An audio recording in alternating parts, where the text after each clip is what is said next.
Good morning and good evening, everyone. Welcome in Salesforce Apex Hour.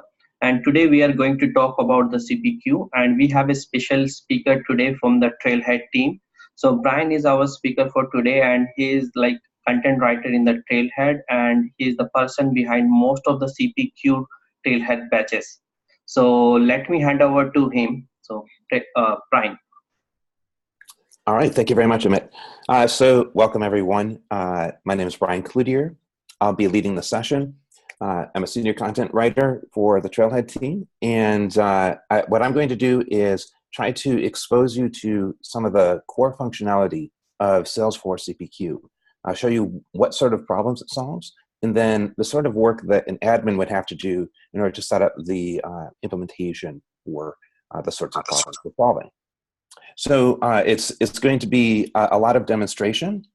So I'll be working in a Trailhead playground that is specially designed for CPQ. It's a playground that you would be able to set up on your own as well, and I'll show you how to get that in just a moment.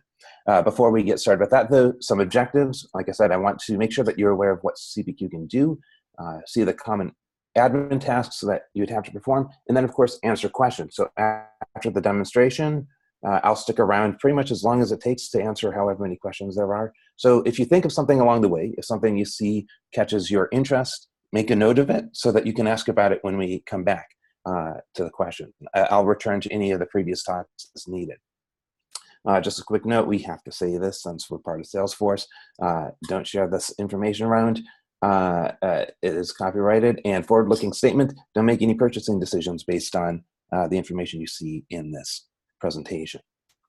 So the agenda, what we'll be covering is a quick user-side demonstration. I want to show you what CPQ looks like from the perspective of a sales rep. And then I'll change hats and show you what it looks like from the perspective of sales operations. So a bit of user-side demonstration. Then we're going to focus on configuration. Configuration is about making sure we have the right product selected. Then we'll move to pricing. How do we price those products accurately and quickly? Then we'll look at quoting, which is our document generation. So how do we get the quote into the hands of the customer quickly? And then we'll take a little bit of time talking about subscriptions and renewals. Subscriptions and renewals are a pretty important part of the CPQ world.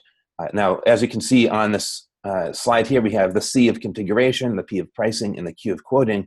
A lot of people don't really think about the subscription and renewal portion, but it's actually sets Salesforce CPQ apart from a lot of our competition. So it's definitely worth checking out. Before I go on any further, it looks like people are asking questions in chat. Amit, would you like me to pay attention to the incoming chat or just ignore that? For the chat window, you can ignore for now, and we will cover the chat window in the last 15 minutes. Okay, excellent. Thank you.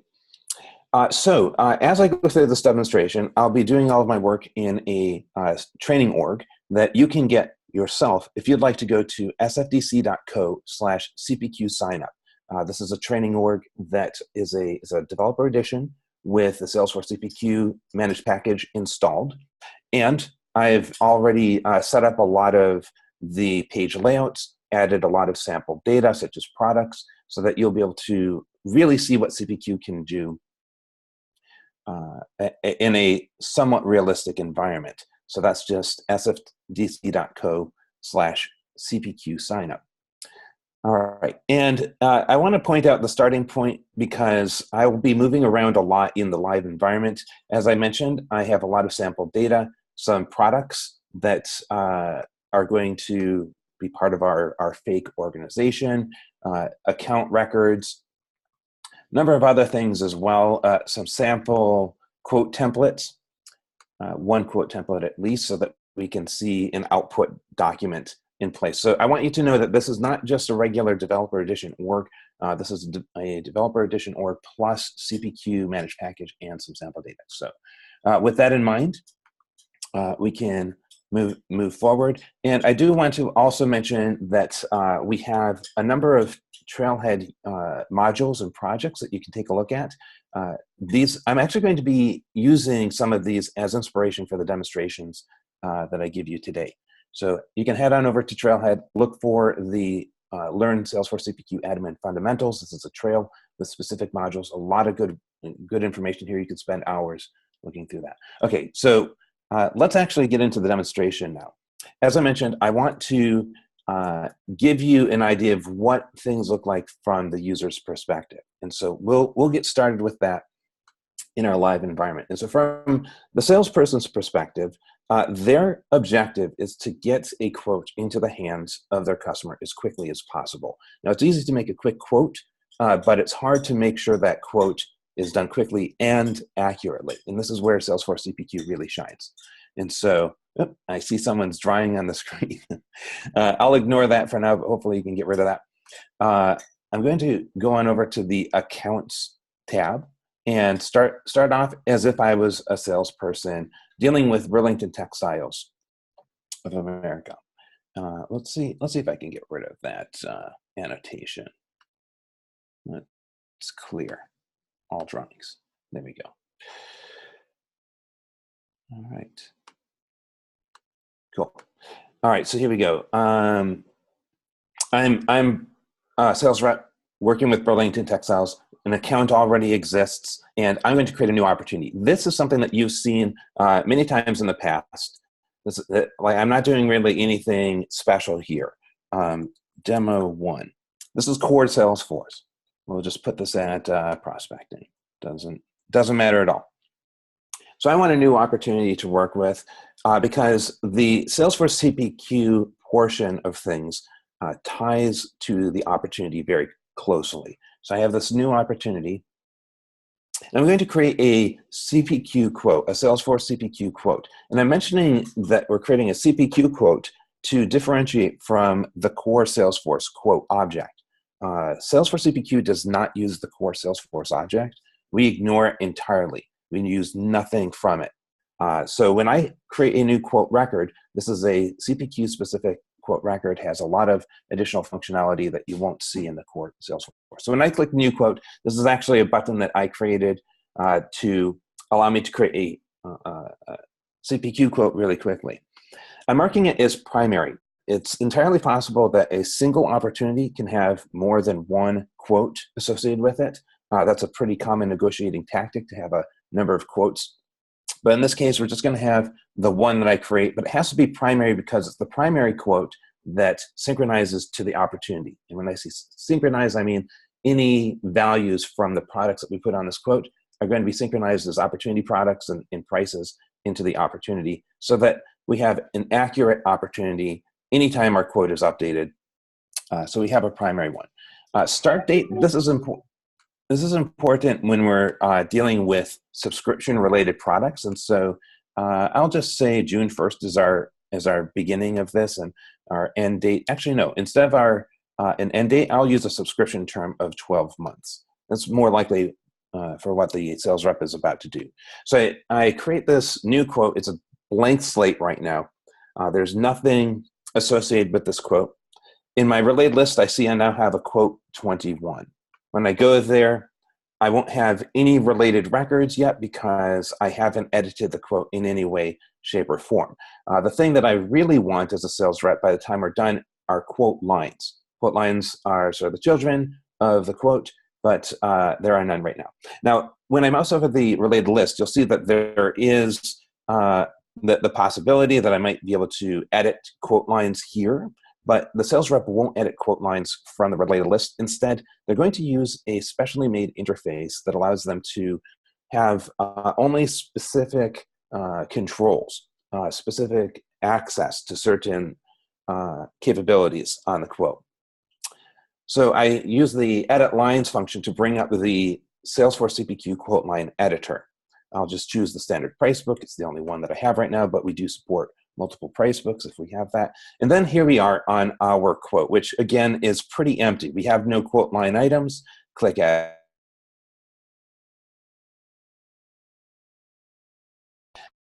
And here what we see is a list of products that can be pre-filtered before the sales rep even lands on this page. Here they'll choose products that they want to go onto their quote. I'm just going to choose a couple that I think kind of make sense. This fictional company sells various high-tech equipment, including security systems. And so I'm just choosing some cameras, some sensors, and I want the home security monitoring service. I'm choosing this because this happens to be a subscription-related product, which is important because we like to sell services. So just a few items. I'm making it very simple for now. We'll look at more complex scenarios later.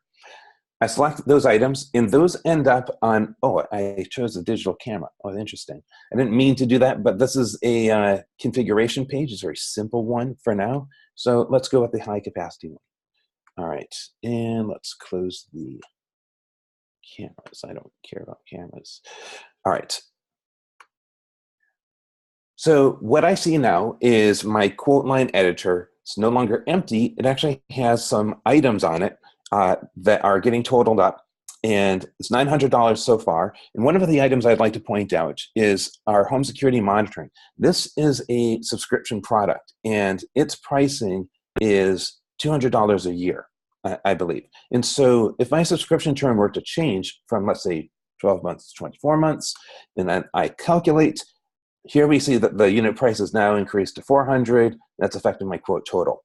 All right, since they're running 2 years, let's give them a little bit of a discount for that too, just 10%. Okay, excellent. I could discount other items, do a few other pricing related things, but again, I'm keeping it simple for now. All right, I'll save it. So now that I have my quote created, I was able to select my products pretty quickly. I changed some pricing. The system did most of the math for me. I just had to put in a discount. It's now time to get something into the hands of a customer. And so I'll click Generate Document. Generate Document gives me an opportunity to make a few small tweaks, and I can either preview it just to see what it looks like before I send it out, save an email, save or cancel. Since I didn't put in an email address for anyone, I'm just going to click the Save button so you can see what happens. This is creating a snapshot of this quote document and saving it as a related item in the quote record itself. And so here I am back on the quote record, but I see now under the quote documents related list, I have my new PDF. Now I chose not to preview it, so I have to go into the document itself in order to view the document. So here we go. View the document. It'll take a second to show up. And here we are, a very basic quote that has items about me, about my customer, about the items, discounts, some terms and conditions, the signature block. Now, this page is entirely customizable, but for now, we kept it basic, just so you could see some of the most commonly used items in output document. So there we go. That's our process for the sales rep. Now, there are a few things that I didn't show in that process that you should be aware of. One is that we can include e-signatures into this document generation. What you'll notice is that there's this e-signature checkbox and signature status. These are used if you have DocuSign or Adobe Sign integrated. So you would be able to obtain customer signatures. The other thing that I didn't point out is on the quote itself, there is a status that I haven't really given any attention to yet. Right now it's draft, but it is entirely possible to use the core Salesforce approvals in this on this object, or you can use Salesforce CPQ advanced approvals, which gives you some really interesting additional functionality that does come at an additional cost, but it allows you to do things like smart approvals. Smart approvals are really, really cool. They allow you to retain the approvals in the approval process, so that, let's say, the third person in the approval process rejects, the sales rep can fix the quote and it will go directly back to that third person instead of having to go through the first and second again. Anyhow, I won't show the advanced approvals in this demonstration. There's just too much to go over in too little time. So something you can check out. I think we actually have a really nice recording on the partner community if you want to take a look at that at a later time. But anyhow, so we've accomplished our task as a sales rep. Now, let's move on to what sales operations would have to do. Let's say that we get our signature back from the customer. They like the quote, they like the discounts, they want to move forward. Now, this is where CPQ goes beyond the queue in CPQ. We can create an order with the information that we already know. We know what kind of items are on the quote. We know what the customer wants. We know what the prices should be. And so let's create an order. When I say order, I mean that's our promise to the customer that we're going to deliver some goods at a certain time. It's also a record for us as a business to track our bookings, so we know exactly what we've committed to our customer. And so we have the information. Why not use that to create orders? I'm going to use this ordered checkbox manually in order to generate an order, but if you wanted to, you could easily create some sort of process builder that looks at your status to see when approved, then check this box automatically. That'd be a really nice and easy way of automating this process. But I'm going to edit the quote, check the order checkbox, and then give CPQ a moment, because in the background, it is creating a new order record along with a order product records for the items that were on the quote. All right, so we'll give it a moment to think away. Actually, I can tell that an order's already been generated. This looks really good. I have a orders related list here. So let's see what that order looks like. This is going to hopefully look familiar to you because, again, we're back in core Salesforce. We just leveraged CPQ to do some of the work for us. And there we have our order products, the cameras, the door sensors, the monitoring. It's looking really great. So your sales ops team, they get this new order or because the quote has been approved. And then they do their work. And some of their work usually includes marking the status as complete, or I'm sorry, activated, that is. We want an activated order. That's not anything special to CPQ. That's core Salesforce. All right, so it's looking good. I like it. And then once it's activated, provisioning can occur. Whatever other business processes you might have in place can occur. So that's our order. But it doesn't stop there. One other thing that's really quite cool is we have this home security monitoring, which we know is a subscription product. And for that reason, it would be nice to have a contract record that represents this home security monitoring. Right now, I see it says contracts are 0. We know we have an item that starts on June 1st. We know it goes for 24 months. Let's use that known information to generate a contract.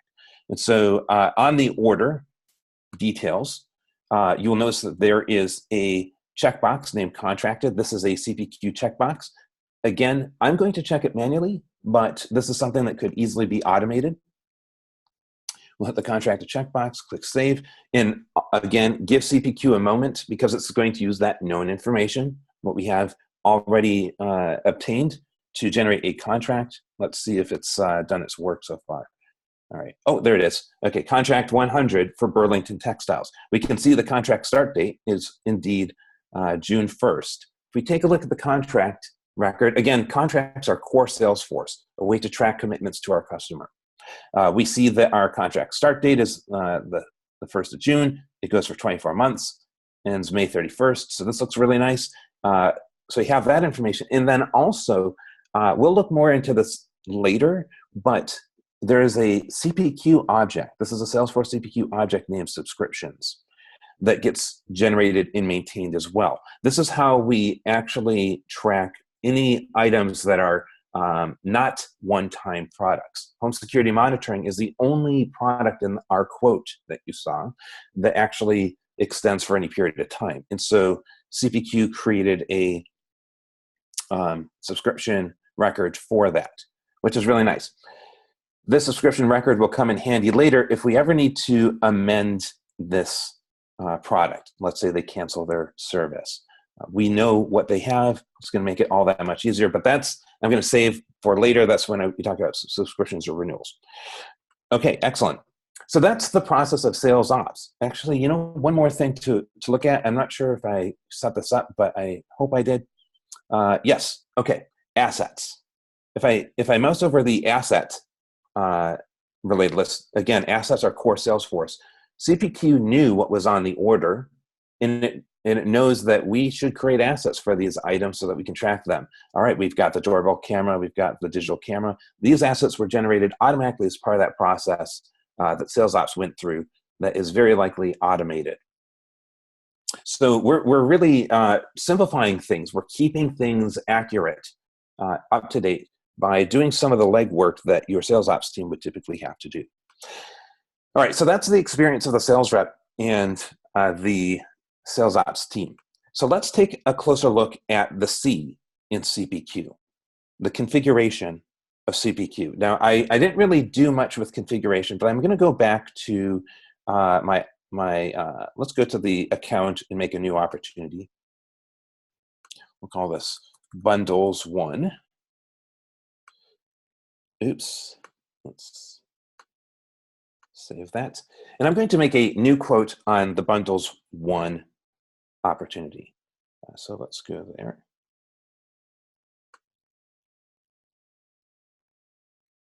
And then I'll use this quote again and again to do some demonstration.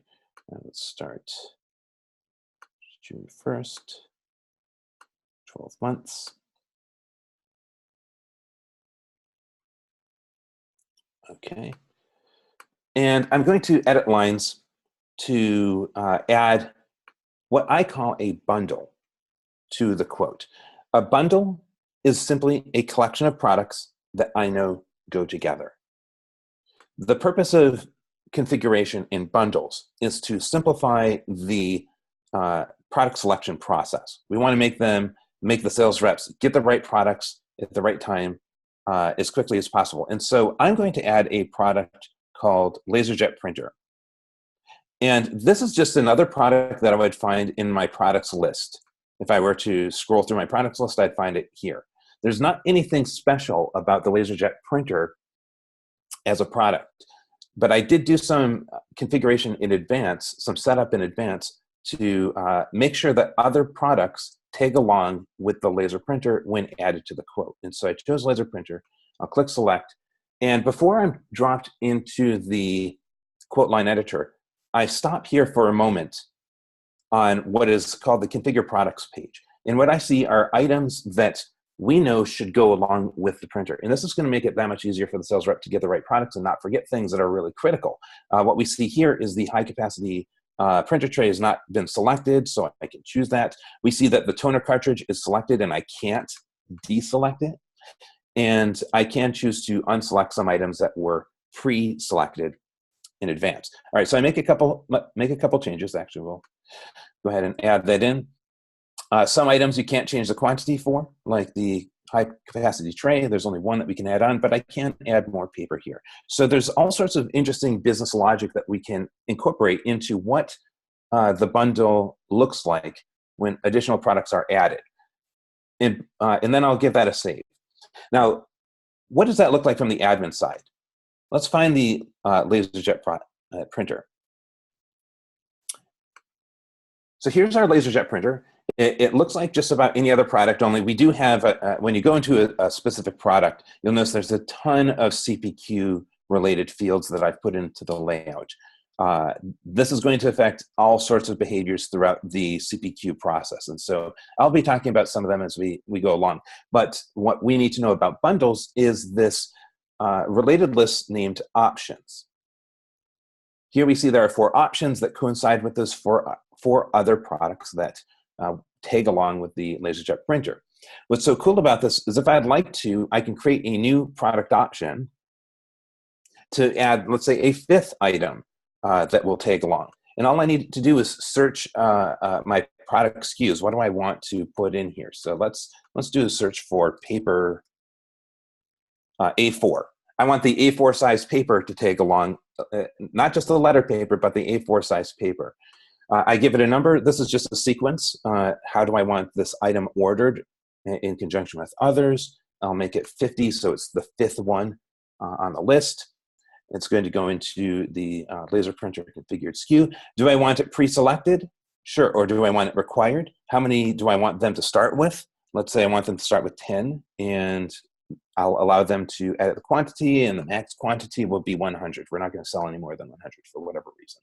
All right, so those are just a couple really quick things that I can do when creating a new product option. I'll give that a save, and so now the A4 paper is there. If I go back to my user side and reconfigure this laser printer, it's going to now see that the A4 paper is an additional item as part of the bundle. So everything that we do in Salesforce CPQ from an admin perspective, not everything, but most everything is done in a declarative fashion, just like what I did. I created a brand new record. Creating records is easy. As long as you understand how that record impacts the user experience, it's very quick and easy to set up Salesforce CPQ functionality. In fact, often what we'll do is we'll have customers go through our ADM 201 class. It's a 2-day class so that they can get familiar with these sorts of tasks. And then they're able to work on implementations right along with the consultants, because it's really an easy process. So this is bundle building. There's a couple of variations on bundles that are worth talking about. One variation is that of organization.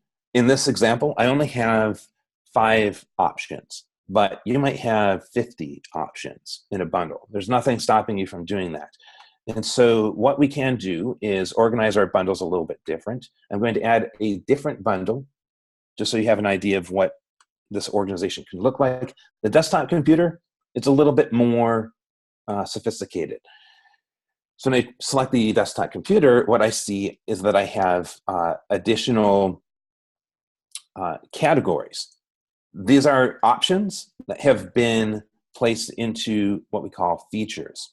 Features, for the most part, a feature is really just a way of categorizing things. And so let's take a look at the desktop computer so you can see how does this storage or memory or processor option differ. So let's just take a quick look at our products. We'll do desktop computer. Okay. So here we are at our desktop computer. If I look at my related list, we see the list of options with our processors. But what's different about this bundle is that I have what are called features. These are pre-made categories like processor. And if I were to look at my option for the 2.8 gigahertz processor, I notice that I've identified the feature I want it to be part of. And that's it. That's how we organize. We create the features, we identify what feature the option should go into. So back to our quote, we have our processor. One kind of interesting thing about features is that you can put minimum and maximum selection counts. So in this case, what I mean by that is the processor has a maximum selection of 1. I cannot select 2 processors. That wouldn't work for my computer. And since CPQ knows that there's a maximum of 1, it changes the interface to be radio buttons instead of checkboxes like we see here. On storage, I put a requirement. We have to have at least 2 of the following. The optical drive is fixed. I can't change that. If I were to leave one off and try to save it, it will not let the salesperson move forward. So this is one of the many ways we can implement logic to ensure that the quote is technically viable by the time the salesperson is done. All right, so there you go. That is the idea behind constructing bundles. Now, this is some pretty simple business logic, that of having minimum and maximum number of selections in your bundle. It can get much more complex. I'm going to do a very quick demonstration of a problem that this fictional company is dealing with and how I, as an admin, would handle it. And so here's the problem. I'm going to add into my quote something called the Home Security Console. That is a bundle for home security systems. So let's find that here, Home Security Console. Okay, we select that. Now, the issue at hand is this. It's called the Security Console. Not Home Security Console.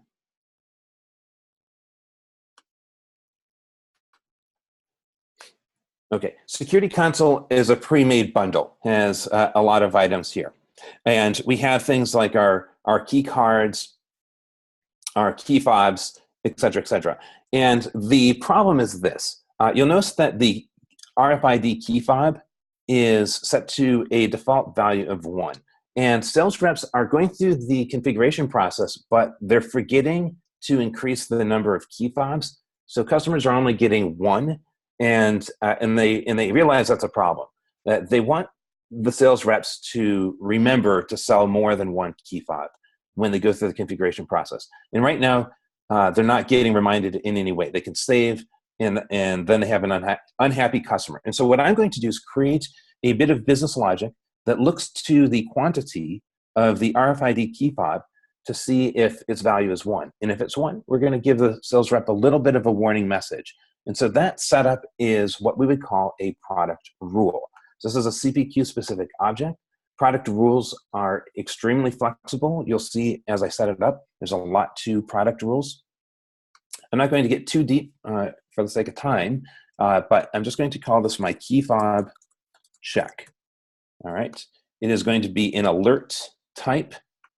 We'll have this operate on the product, meaning during configuration, we'll make it active. All conditions have to be met. And my evaluation event will be on the save action. My message will be, are you sure you only want 1 key fob? All right, there we go. So right now my product rule is really quite basic. I've only identified some starting properties. I know what kind of rule it is. I have a message, that's it. But the rule itself still needs a lot of work. Namely, I need to do 2 very important things. Establish an error condition. Now, this is another record. Again, CPQ is very much record-based, declarative administration. So a new error condition, what do I want to check for? Well, I want to see if the product code, if on the product option, the product code is equal to the value of RFID FOB. I believe that is the name of the product. Let's just check it out. RFID FOB. All right, fantastic. So that's our first condition that has to be met. And now the second condition that has to be met is that the quantity of that product option is 1. So we're going to look at our product option. The tested field is quantity. And before I move from this tested field, one thing that I want to point out here is that you'll notice that this is the API name. It looks like the API name of a field that is a CPQ managed package field. But the reality is you could put in any field you'd like to test that lives on this object. So it's really, really quite flexible in terms of what conditions you set up. It's really limitless. You can put your own custom fields into your tested field. You cannot put your own custom objects into tested object, but you have a lot of different objects that you can test from. Okay, great. So we have our quantity. If that quantity is equal to a value of 1, there we go. So this particular rule is going to only trigger if all conditions are met. I set that earlier. It's active, and the very last thing I have to do is make it applicable to the Security Console bundle. So I'm going to say it's active, but only on the product Security Console. There we go. The reason this is important is because you may have specific rules that are only needed for certain bundles. So you have the capability of being very targeted in which bundles will participate in this rule. And there we go. It's active for this product. That's it. So there we go. I just set up a bit of business logic that's going to prevent my sales rep from making this commonly made mistake. In order to demonstrate, though, I am going to have to reload this page. So just do a quick jaunt out to the quote record, edit my lines again, And now all of my new rules are loaded into the quote line editor and configuration product interface. This is just a visual force page here. So let's add the home security console again, or no, the normal security console, that is. Right. Security console. Okay, now I should have demonstrated that the rule was not in effect before I got to this page by showing you that I could save with no issue. But now the rule is in effect. The key fob is there. Its quantity is 1. When I click save, I should be prompted with an alert. Oh, here we go. Are you sure you only want 1 key fob? Now, as a sales rep, because of the specific type of rule, I could ignore it and continue on. Yes, they only want 1 key fob. Or we could click cancel, change our quantity, like a good sales rep, to let's say 10, and then save, and the message no longer appears. So that was an alert message. We could make it a hard stop. We could completely prevent the sales rep from moving ahead until they fix their problem. That's another type of rule. We call that a validation rule. It's a product rule of a validation type. So there you go.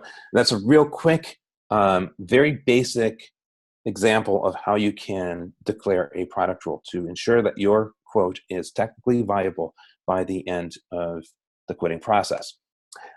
There's a lot more to product rules. You saw me skip a lot of fields. I just want to highlight a couple of cool things that you can do in conjunction with product rules.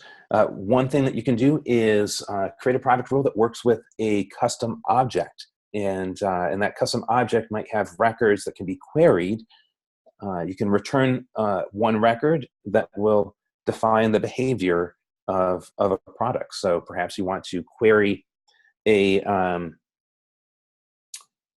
table that has information about the industry and the customer employee size that's on your account, that sort of information, and pull back the right number of key fobs for that sized company, because a small company might only need 20 key fobs, whereas a very large company might need 200. And so if you have that table of information stored as a custom object, you can reach into that with a product rule. Summary variables are a way of counting the records that are part of your quote. And let's say that you want to know all of your the overall count of badge readers that are on your count on your quote. And if you don't get to that value, then you can trigger a rule. It's a little bit like a roll-up summary variable, but it's or a roll-up summary field, that is. But it works in the context of CPQ. It can be used in the configuration process before records even exist, whereas a roll-up summary field would require those records to be present. So that's a summary variable. That's a CPQ bit of functionality. And so again, in the interest of time, we have to put those on the back burner for another day. So that's configuration. Let's take a quick look at pricing. Pricing is huge for companies because it can be very complicated. You might have specific pricing for all sorts of scenarios, like specific pricing for customers or different industry types. You might have specific pricing for what combination of products are going together. And if you were to use the core Salesforce pricing tools like price books, you could potentially handle all of that, but you're looking at creating lots and lots of price books, lots and lots of maintenance. And that's hard. We don't want you to have all that work in front of you.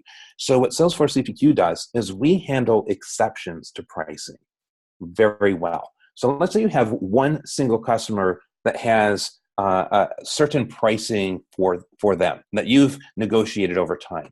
Let's say Burlington Textiles gets toner cartridges for a different price than everybody else. So I'm going to Burlington Textiles. Here we go. There's a related list named contracted prices, which this is a Salesforce CPQ object. I'm going to make a new contracted price. And we're going to give it for just the toner cartridge. So printer, toner, oops. toner cartridge. There we go. The printer toner cartridge is typically $125, but for this customer, it's $100. So there we go. And you know what? It's actually only going to be good for the rest of this year. So I'm putting an expiration date as well. So as long as my sales rep creates a quote before the end of the year, this customer will get the $100 price. And there we go. I did not have to create a brand new price book that's specific to this one customer. And since this quote that I've been demonstrating with is for this customer, I can show you the result of that work right now. I'm going to edit lines, add in a toner cartridge, and point out a few pricing fields that are really important. And I just want to pause for a minute. Amit, would it be okay if I went till 10 o'clock in this demonstration? Yeah, sure. Okay, good. I'm looking at the time and I'm realizing I have a lot more I would like to share and only 4 minutes to do it in. So hopefully that's all right. Okay, so thank you. So again, I just declared an exception. I'm in the quote for this particular customer. I'll find the laser printer cartridge. So there we go, printer toner cartridge, there we go. Select that.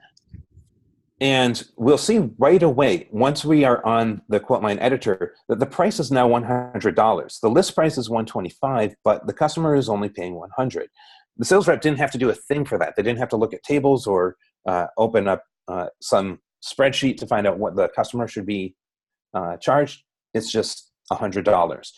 There's this thing called a quote line drawer I've been ignoring to this point. If I open it up, it gives me any quote line fields that I'd like to display to the sales rep. And here we see that there's a lot of pricing fields, special price, regular price, customer price, that are affected by various changes or adjustments to pricing. And when you do a customer specific price like this, it tends to affect, or it always affects, the special price. And it's sort of a waterfall. So customer specific pricing affects special price. If something were to affect special price or to regular price, then that would be a deduction. So as an administrator or as someone on your pricing team, you have visibility in how prices are getting adjusted along the way. Just for an example, if I put in an additional discount, the additional discount of 10%, that sits between the regular unit price and the customer price. And so I'll click calculate, and sure enough, regular price is still 100, customer price has been affected by this discount. And that then flows down to the net unit price and net total. So anyhow, there's a lot of pricing detail in the quote line that's being captured that you can refer to later and use in, let's say, an approval process, because perhaps you want to trigger an approval based on the additional discount value, but not the customer specific adjustment, because the salesperson doesn't have any control over that adjustment. All right, so here we go. That is customer specific pricing, an exception. Let's take a look at a couple other pricing tools that we have. Let's go to products. I'm just going to describe the pricing tools instead of putting them in place. There is a pricing tool called percent of total, which is really quite cool. I'll go to the home security installation in the product to demonstrate this. The percent of total pricing tool, this is out-of-the-box CPQ functionality, is a way of having CPQ calculate the value of a product based on the value of other products. So actually, this one is definitely worth demonstrating. I'll change the pricing method. Instead of using the list price, which means using the price of a price, we're going to use the percent of total. And when I define percent of total, I have to describe a few additional things. What's the percent? Let's say 5%. 5% of total of the net price overall. And that'll be, that's actually all I'm going to do for now. Percent of total, 5% of the net price. I give that a save. And I did that on the product that's named Home Security Installation. Back on my quote, I'm going to add in the home security installation product, which if we take a look at the product itself, notice how the home security installation has a price of $250 as a list price, but we are not using the list price. We've defined a percent of total instead. So I'll add in the installation. And here we see that the new price is $4.50. Where is that coming from? Well, that's exactly 5% of the $90 of the other items on the quote. Now, I made this a very simple example, but I could have specified exactly the sorts of products that are included in the total calculation. I could have put a minimum or a maximum on the overall calculated price for the item, but this is just a real basic example of how we're using the net price of products to achieve the price of home security installation. These are out-of-the-box pricing tools that make these sorts of one-off adjustments really, really easy. There's one more that I'd like to demonstrate that I think is just so cool. I have a lot of fun with this one. It's called discount schedules. All right, so this particular tool is used for what people call volume-based pricing or tiered pricing. And I'm going to make a new discount schedule for paper so that if my customer buys a lot of paper, they get a better deal. So I'll just call this my paper discount schedule. All right, it's a range for percent across the quote. And again, I'm going to keep it sort of simple. There's a lot of depth to each one of these tools. And with this paper discount schedule, I get to define tiers or the levels in which pricing changes. And so I'm going to make a tier so that if my customer buys more than 10, in fact, meaning when they start at the 11 quantity, or at the 10 quantity, in the upper bound, let's say 51, they get a 10% discount. And then when they start at 51, and I'll leave this undefined, any amount above 51 is good, they'll get a 20% discount. We'll just call this first tier. And we'll call this second tier. Again, I'm not doing any sort of coding. This is all declarative work. So I have this paper discount schedule. And now last step, I can apply this discount schedule to any paper products that I have. So let's go ahead and look at our products. I'm going to find the LaserJet printer paper. All right, LaserJet or printer paper. There we go. I'll edit the letter-sized paper and put on my discount schedule as just a lookup. So here we are, discount schedule. And I'll also do it on my A4 paper. I really like the fact that discount schedules are reusable. Even if the prices are different, it doesn't matter because we're taking off percentages. Oops. Okay. And so now that I've updated that, back to my quote, we'll edit lines again, and we'll put on paper. I think that the user experience with discount schedules is really nice because, again, it's doing things automatically for the sales rep so that they don't have to worry about remembering all of these pricing exceptions. Let's go ahead and put on our two paper, printer paper, letter, and I'll put on the paper tray just so you could see what happens when you don't have a discount schedule on something. Okay, so I have these two items that qualify for a discount schedule, and they have an additional icon to the side here so that the sales rep can view the discount schedule. They have an idea of targets to aim for. Right now, the net price, we can see the net price is $10, but if I were to change my quantity to 10, that qualifies me for the next tier. I click save, and I see my net unit price has been deducted by 10%, which is great. It's been reduced by 10%. Now, if I go into the high numbers, like let's say 100 units, I click calculate, and now we see it's been reduced even further by the 20%. So from the salesperson's perspective, they have much less to worry about. And when they have that much less to worry about, they're able to get their quote generated so much faster. So those are some of the out-of-the-box pricing tools that we have to work with. But oftentimes, there are pricing exceptions that can't be handled with the out-of-the-box tools. And this is where price rules come into play. Now, I'm going to make a really quick price rule that affects the list price across the board for any account that is in the industry of apparel. Okay, now that's a very specific use case. It would be very hard to be able to support that use case out of the box with CPQ. And so what I'm about to demonstrate now is the power of CPQ and its flexibility to incorporate pretty much any scenario under the sun that you could imagine into pricing exceptions. And so this will take a little bit longer because I need to do a few extra things. I'll do a few things on the admin side as well.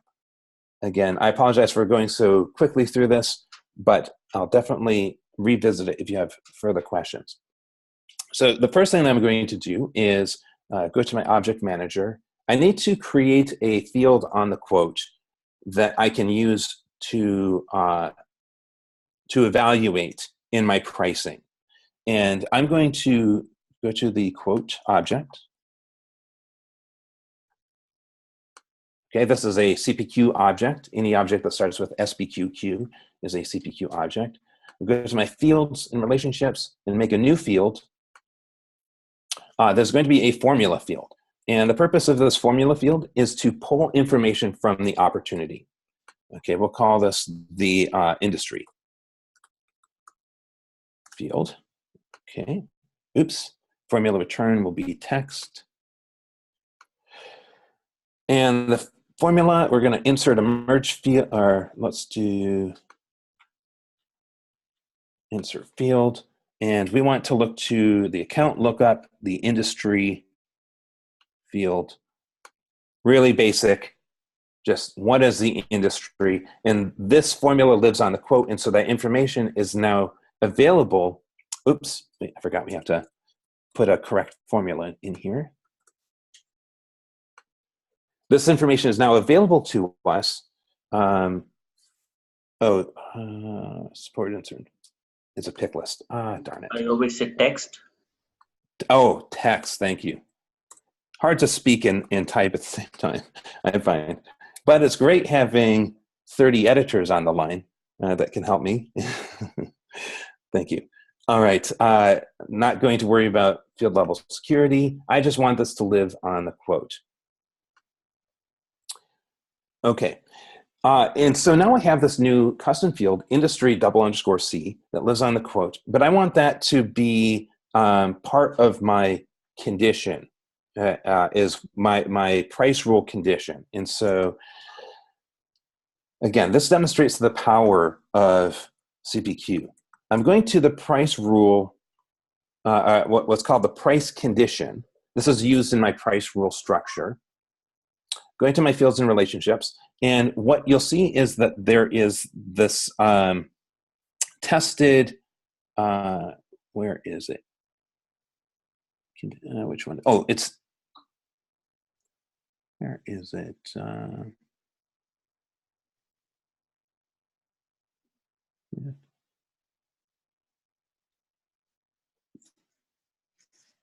All right. Field. Oh, field. Yeah. Sorry about that. I expected to say tested field. And right now, there's only one value in here, product code, where we can test if the product code is equal to some value. But I want to test if industry is equal to some value. And so I'm going to put in the API name of the custom field that you just saw me create. Industry _C. All right. So whatever custom field that you might want to create, whatever information you want to pull from wherever, can be used in our price rule. Okay, so there we go. And one last thing that I would like to do is go to my price action object. and you don't always have to do what I'm about to do here, but I can also identify what quote line field do I want to affect by this rule. And so I'm going to change the target field to include the API name of list price. So SBQQ _list price _C. That is just the API name of one of the out-of-the-box CPQ fields. I want to be able to target and affect that. So I've just established behind the scenes in my admin side the participants in this price rule. Okay, and now that I've done that, I can go to my price rule. Let's just go back to Salesforce CPQ. And I'm going to create a new price rule. This price rule is going to be pretty basic. It is going to look to see if the account industry is equal to apparel. So apparel discount. Like active, evaluation scope is a calculator, calculate. All right, just want to make sure this is all looking good. And this structure of pricing rules is very similar to the product rule structure. It's just that pricing rules affect the value of fields. So what is my price condition? What do I want to evaluate for? So I'm going to look to the quote object, the field named industry, and if that is equal to the value of apparel, there we go. And just because I want to verify that I've got the right spelling for apparel for Burlington Textiles, I have to, oh, there we go, A-P-P-A-R-E-L. Okay, A-P-P-A-R-E-L. As you might imagine, that's critical to get the spelling right. So now the price rule is only ever going to run if this condition is met. So what will happen when it runs? Well, that's my price action. Again, I get to declare what will happen. I'm going to target the quote line field named list price. I just put this list price API name in here, meaning you can target whatever you'd like. And the value is going to be a formula, and this is where it gets tricky, SBQQ original price _C times 0.9. There we go. So it should be 90% of whatever the original price is. The original price is actually what's drawn from the price book. And there we go. My price rule is now set up to trigger in this very specific scenario. Now, like I've done before, I have to reload my quote interface to pick up my new price rule, but that's fine. I'm about to do that right now. Lines. This quote I'm working in, it is for Burlington Textiles. Their industry is apparel. And actually, I should have gone, let's go back one screen, because I want to verify that my quote level field has been filled in. Let's go back to my quote level field of industry should state apparel, and that's key for, okay, so it's not coming through quite yet. So my rule won't run right now because industry is not going to pull that value. So this is a waiting for Salesforce to do its job in the background sort of deal. There we are. Now industry says apparel. Now this, now that the quote level field has value, the price rule will run. And this price rule, it runs every time I click the calculate button, every time I add a new product onto the quote. And so I should be able to see immediate results with this. So I'll just use the copy binding module. We see that the list price is $350. I'll select that. My price rule is now calculating in the background. I just hope that I did it right. Okay, I see that it is. My original price is $350. The list price is now $315. That's 90%, looking good. Salesperson didn't have to do anything about that. It's just happening because I'm selling to a specific customer in the specific scenario. And so price rules are extremely powerful because they allow you to tap into any information that you have on hand to affect any quote level or quote line level values for pricing. And so really the sky is the limit. It's up to your imagination to decide what's going to participate in these sorts of pricing rules. So pricing, that's the P in CPQ. Our hope is to make it as easy as possible for the salesperson to get the right prices so that when the quote goes through the approval process, we don't have anything rejected. And so one more way in which we're making the quoting process quicker. So I want to take just another moment or two to talk about the Q in CPQ quoting. There's not much to show you here. I'm just going to go ahead and save this quote as is. You saw the output document. I can preview the document straight from the quote record. So you can see how the quote is generated in the quote preview. I don't really have much to this one, but what I do want to point out is that this quote is actually constructed dynamically, on demand, with not just merge fields like my email address and the bill to address, but also entire portions of the quote. So from the AW computing down to the address bar, this is actually one portion of the overall document. Let me show you what that looks like. If I go to my quote templates, and this was a pre-made quote template I created before class. As part of the training org, if you were to create one on your own, you'll find this here. And what we see is, in this quote template are a number of, oh, actually, I take it back. I made this very, very basic. I made this as simple as possible. This is the out of the box. I did nothing to create this other than create this training sample record. And there's really nothing to this record that I changed. But we can create what are called sections, which are bits of template content that are constructed piece by piece from top to bottom. So I'm going to make a piece of template content, which I might have some already.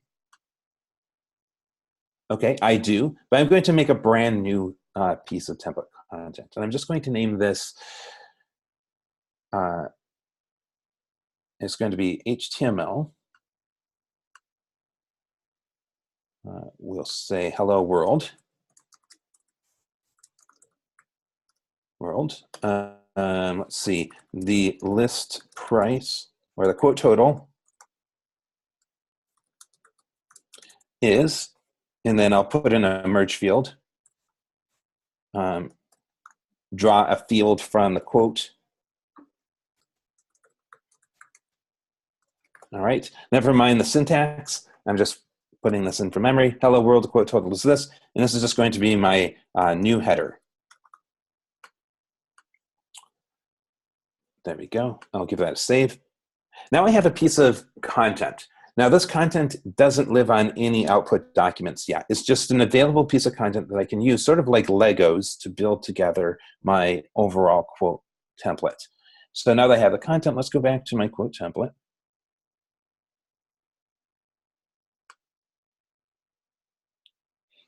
All right, I'm going to make a new section that is the placeholder for my content. Every piece of content needs to go into a section. And so I'll just call this top of the page. Doesn't really matter. And then I'll look at the content that I just created named new header. So I'm giving this content a home. And that home is top of the page. And it's going to be displayed at the very top.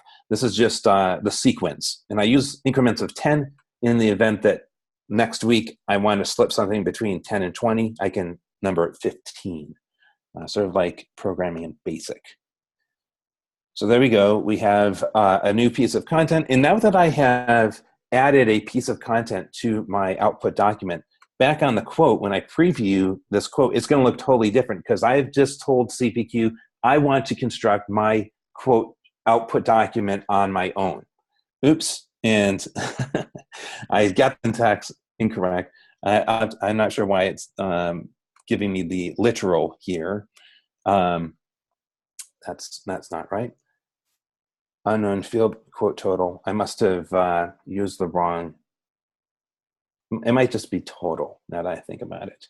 Anyhow, I can go back and fix that. Here we are, a new quote that is constructed piece by piece, section by section, to include whatever content that I'd like to appear that's relevant to the customer.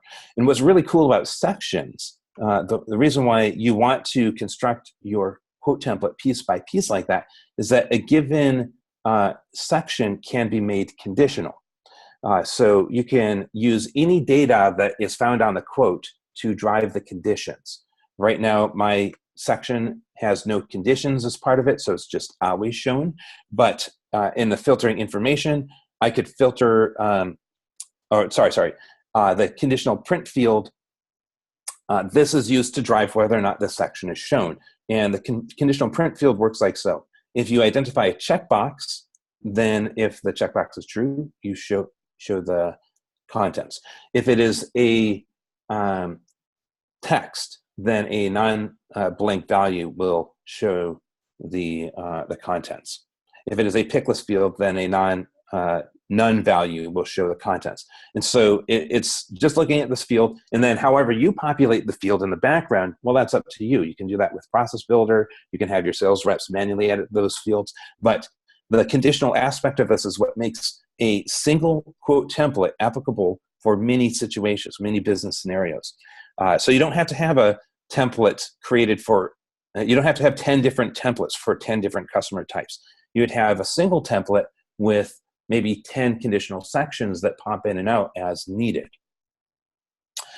So anyhow, that's a really nice way of making a dynamic output document.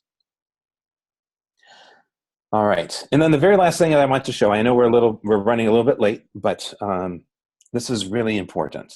It's the idea of renewals and being able to sell a product again after a term has passed. And so I'm going to go back to our first quote that I demonstrated with earlier. You might remember that this first quote that I showed had a product named Home Security Monitoring. It's a subscription product, lasts for 1 year, but I sold it for 2 years. Companies want to renew their subscriptions. That's the whole point of having a subscription-based service, is to have this ongoing income. So we want to make it easier for the sales rep or sales operations team, or maybe it's the customer success team, to handle renewals. So this account, Burlington Textiles, we know it has a contract because CPQ created the contract record. So let's go to our contract. All right, contract. We know it has a contract that spans for 2 years, right? And when we get near the end of this 2-year period, we're going to want to contact the customer and see if they want to renew their contract. So how can we make this easier for our sales team? First thing that we can do to make this easier is to create a renewal opportunity by clicking this renewal forecast checkbox. The renewal opportunity is great for forecasting. We know an opportunity is just a potential sale. Doesn't mean that this is going to actually happen, but our sales team, they like to monitor what's likely to happen. And by clicking this single checkbox for renewal opportunity, I did it manually, but again, you can do that through some automated process. What that'll do is create a brand new opportunity on the account that's just going to sit out here, and it's named Renewal Opportunity. We know that it's going to be for $360 because that's what the price of home security monitoring was the first time around. We know that the close date is likely to be 2 years in the future. It's at a prospecting stage, but you can identify which stage it goes into so that you can have your accurate reports. So that was really easy. One check of the box, and we're able to accurately forecast, which is really nice. When it comes time to actually interact with a customer, we'll go back to the contract. Maybe this is your sales ops team again. Maybe this is an automated process. But we're going to go back to the contract, and we're going to check another box named renewal quoted. Renewal quoted. What that will do is take the opportunity that was auto-generated and construct a quote that is auto-generated that has just the right products that we need. So let's go back to that opportunity. All right, there's our renewal opportunity. By the way, this renewal opportunity, it's linked to on the contract itself. So there's a lot of connections being made automatically. We see a quote that's already created. If we go in there, we'll see it already has a quote line once it loads up. It already has a quote line. That quote line is for my home security monitoring. Unless I want to discount further, I don't even have to go into edit lines. I can just preview the document, generate it, send it out to the customer, email it to them, and that's a very quick renewal process. Oops, I forgot. Again, I have a crummy quote right now, but you get the idea. They're able to produce the quote in a matter of minutes without having to dig through records to find out what exactly does this customer need for their subscription renewal. We know what they need. We've tracked it through the contract. One thing that I didn't show you is the amendment process. So I'd like to do that real quick. We'll go back to our accounts, because there is a chance that halfway through a service that a customer has signed up for, they might want to change their service, add or remove services. And so I'm going to go to my contract and show you that there is an amend button on the contract, which will help the sales rep create a quote, an opportunity in just a few clicks. All right, so we have the home security monitoring on there. This is usually done before the renewal process. I'm kind of going out of order. I apologize for that. But we amend it. And we make a change to our quantity to, let's say, from 2 to 3. Do a calculate. And CPQ will calculate the net, the difference, the delta between 1 versus 3 quantity. Come up with the prices automatically. So it's that much easier. And so when I save that, I now have a quote and an opportunity that have been created specific to this amendment. Again, I can generate the document in a second, get that out to the customer real easy. So there's a lot of nice functionality that's built around amendments and renewals, where you can renew multiple contracts and merge them into a single contract if you want to. You can create multiple contracts from a single quote if you need to. There's a lot of flexibility related to that. You just saw sort of the basic use case. So you know that CPQ is doing this work in the background for you. So that's a quick demonstration of subscriptions and renewals. Now, throughout this entire presentation, you saw pretty much no code at all. You saw a formula or two that I constructed, but that's pretty easy, pretty accessible to a lot of people. There's a few places throughout CPQ where you can introduce some code. Namely, something called the quote calculator plugin. That is, if you can't meet your pricing needs through price rules, and this is a very rare exception, but it does happen. If you can't meet your pricing needs through price rules, you can create what's called a quote calculator plugin. It's a bit of JavaScript that you would create that can step into the calculation process at specific points and manipulate the field values as needed. And then you identify that plugin in the manage package settings. So the quote calculator plugin is one of them. And sometime here on the plugin page, you'll see that there's a few other plugins too, which might introduce a little bit of code. But again, those are rare exceptions. For the vast majority of customers, they don't need this because they can achieve all of their use cases just using the declarative aspects of CPQ. So yeah, as developers, I know we have tons of developers on the line. The hope is to make your job easier if you're implementing for any customers by reducing the amount of code necessary. So there we go. That brings me through my agenda. Hopefully you enjoyed seeing some of what CPQ can do, and you have a better understanding of the level of effort admins go through when they implement these business requirements. And so now is a great time to take some questions. I've been seeing some chat come into the chat log, so maybe we have some questions that we can go through. Amit, would it be okay just to walk through these questions in the chat log? Yep. So all right. You want me to read, or you want to read the question? I'll go ahead and read the question. I'll keep the chat log here on the screen. All right, so first question was, which field in CPQ is used to define that this product and its line items of a subscription type? Okay, very good question. So I'm going to navigate to a product. Specifically, let's take a look at the home security monitoring product, because that we saw is a subscription product. To identify a subscription product, we have to fill in a few key fields on the product record. These are CPQ specific fields. The two that we're interested in, actually the one that we're very interested in, is the subscription pricing pick list.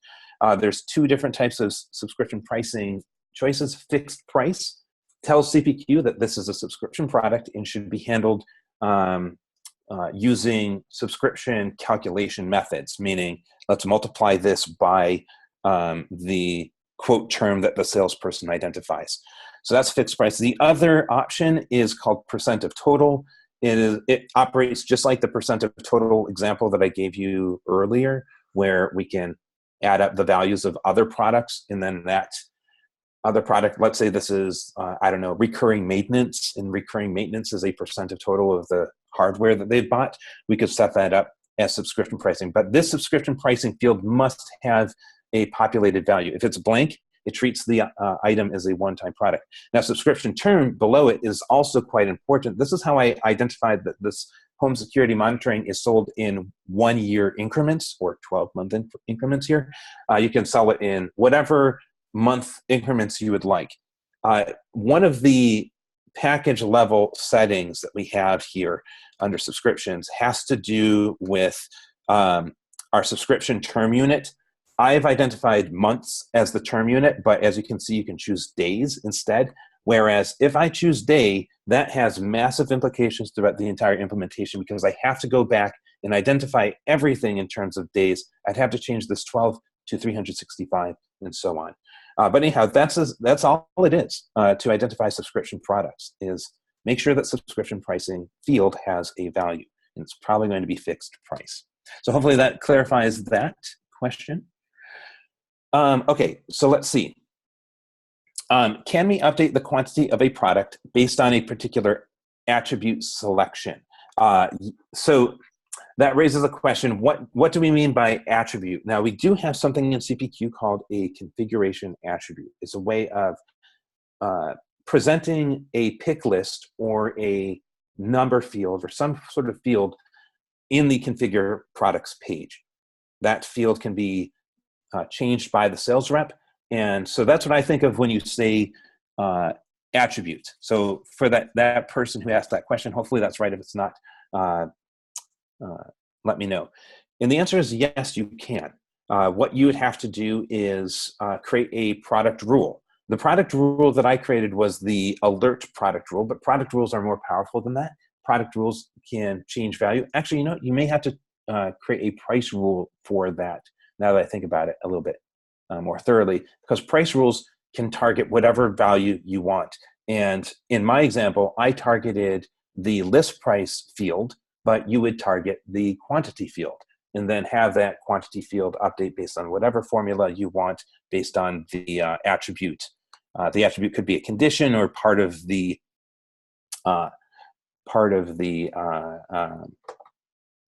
formula itself, potentially. All right, so I hope that clarified that question for RGAE. All right, so Laxman asks, how do we get a recorded video of this session? And Amit, you have posted it. Great. So the next question, can we cascade the quantity from bundle to option products? So the answer is yes, you can, in a very basic way. There is a setting on the bundle that forces all options to maintain the quantity as defined at the top level. So in my laser printer example, if I were to sell 5 laser printers, I would get 5 toners, 5 papers, 5 trays, etc., etc. So that is a field on the, it's actually on the product option, I'm fairly sure. Let me just double check that. This will only take a second. Let's go to our laser printer. And I'm going to go to my option. Any option will do. And the option that the field that I'm looking for is let's see, where is it?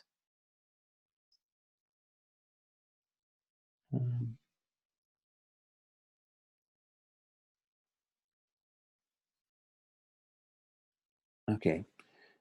It may not be in the layout. I'm fairly sure it is a product option. I'll tell you this, it can be done. I apologize, I can't remember how to do it. I know it can be done though. Okay, so Mohit asks, can one product be using list products and percent of total for different situations? Yes. So can you toggle between list price and percent of total? The answer is yes. And what that looks like is you're giving the sales rep the power to change the pricing method. When we edit the quote, actually, let's go to a product here. I want to show you how you would do that on this laser printer product. It could be any product. The field in question is pricing method editable. And we recommend that you leave this unchecked because there are implications to allowing the sales rep to toggle the pricing methods. But if you do allow them to toggle the pricing methods, when they edit lines, somewhere in the quote line editor, I believe I have it in the layout here already, but somewhere in the quote line editor, you'll see that the pricing method is displayed. This becomes editable, unlocked, and then the salesperson can choose what's applicable to them. The implication for that is that there are other pricing methods that might not be relevant to home security monitoring or this specific product. So you have to be sure to train your sales reps to choose the right pricing method for the right product, or put some sort of validation rules in place. Product rules would do that to verify that they're choosing an appropriate pricing method. Okay, so there we go. Hopefully that answers the question. Let's see, single quote after SPQQ. Maybe that's advice as to how to get my field correct. You're right, that could be it. And so I'll go back and fix that. So Mohit asks, will the contract always be created automatically? And the answer is it will only be created under certain conditions. First of all, that contracted checkbox, that's the CPQ specific checkbox, must be checked in some capacity, whether it's manually by your sales ops team, automatically through some sort of process. So that's number one. The other thing is that in order for a contract to be constructed, there's actually multiple things that have to be right. So this is a very good question. First of all, there has to be a subscription-related product on the quote, because if there's no subscription, there's no need for a contract. End of story. So we need the subscription product. The quote needs to have a start date. Now, I put in a start date real quick in my demonstration, but if it doesn't have a start date, it doesn't know when the contract begins. So contract creation will fail. Also, an account must be identified on the quote itself. When I created the quote, the account came through. It was auto-populated. If you're creating from an opportunity, because we know that the opportunity is going to have an account related to it, but it is possible to create a quote just from the quotes tab, and that won't have an account associated with it, and that could be a problem then, because we need an account to associate the contract to. So those are the main things that you absolutely have to have in order to create a contract. If the contract fails to generate, then an email will be sent to the user telling them contract hasn't generated. And that user is probably going to be a sales operations person, and they'll hopefully be able to understand what they did wrong and fix it. All right, so those are some requirements for contract generation. And let's see. And I think that has taken care of all of the questions. And so if you have any other questions, feel free to type them in, raise your hand, let me know, and I'll hopefully answer them. I'd be happy to go back and talk about anything you saw in more detail. So it was my pleasure to be here to help you out. Thank you very much for your attention and good questions along the way.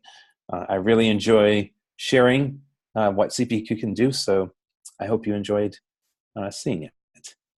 Thank you so much, Brian, for the great session. And to be very frank, we enjoy a lot. I remember the pain like in 2010 when I implemented the same kind of functionality with the code. Now I'm really happy, like everything is out of the box with the CPQ. We don't need to code anything for this. So Yes. really good to know about all these things. So thank you so much, Brian, for the great session. Yep. My pleasure. Someone asked, can you contact me? Absolutely. My email address is in the PowerPoint, bcloutier@salesforce.com. So bcloutr@salesforce.com. There we go. I suppose I can put that into chat. Let me know if you have any questions. I'd be happy to follow up. Thank you so much, Brian, for sharing your email ID. And it's a really good session. And I can see like we are already 30 minutes up to the next session, but still we have a good audience and everyone enjoyed this session. So thank you so much for this session. You're very welcome. Thanks for letting me present. Have a great rest of your day, folks. Thank you, everyone, for the joining in. Thank you, Brian, again for this great session. Thank you, everyone. Bye-bye. You're welcome. Bye-bye.